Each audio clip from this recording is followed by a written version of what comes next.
Serena Williams isn't ready to defend her Australian Open title, but simply playing is amazing after a complication following childbirth. Associated Press, Dieter Alankari. The image on the cover of the February issue of Vogue features Serena Williams proudly showing off her adorable daughter.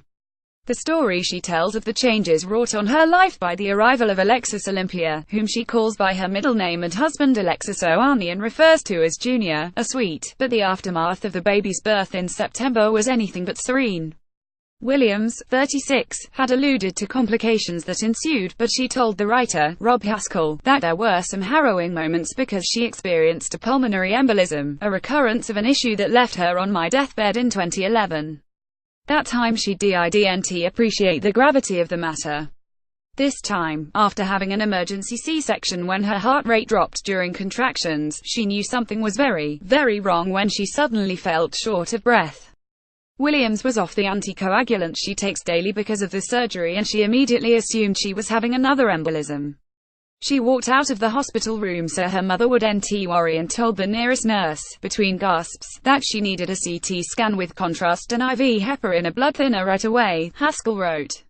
The nurse thought her pain medicine might be making her confused. But Serena insisted, and soon enough a doctor was performing an ultra of her legs. "I was like, a Doppler, I told you. I need a CT scan and a heparin drip," she remembered telling the team. The ultra revealed nothing, so they sent her for the CT, and sure enough, several small blood clots had settled in her lungs. Minutes later she was on the drip.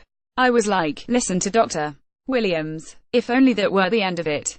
The incision from her C-section popped open because of coughing fits from the embolism. During surgery, doctors found that a large hematoma had flooded her abdomen, the result of a medical catch-22 in which the potentially life-saving blood thinner caused hemorrhaging at the site of her C-section. She returned yet again to the operating room to have a filter inserted into a major vein, to prevent more clots from dislodging and traveling into her lungs, Haskell wrote. Serena came home a week later only to find that the night nurse had fallen through, and she spent the first 6 weeks of motherhood unable to get out of bed. Williams has, of course, recovered and settled into the routine of new motherhood while also marrying Ohanian in a lavish wedding in New Orleans. Tennis hasn't been far from her mind, either. She had targeted the Australian Open, which she won last year while only a few weeks pregnant, but that didn't pan out after an exhibition match lost to Yelena Ostapenko last week. "After competing in Abu Dhabi, I realized that although I am super close, I'm not where I personally want to be," she said in a statement on Snapchat. "My coach and team always said, only go to tournaments when you are prepared to go all the way. I can compete, but I don't want to just compete. I want to do far better than that, and to do so I will need a little more time.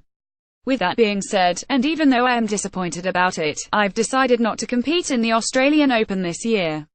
The memory of last year's Open is one that I will carry with me, and Olympia, and I look forward to coming back again. I appreciate the support and understanding of my fans and everyone at the Australian Open.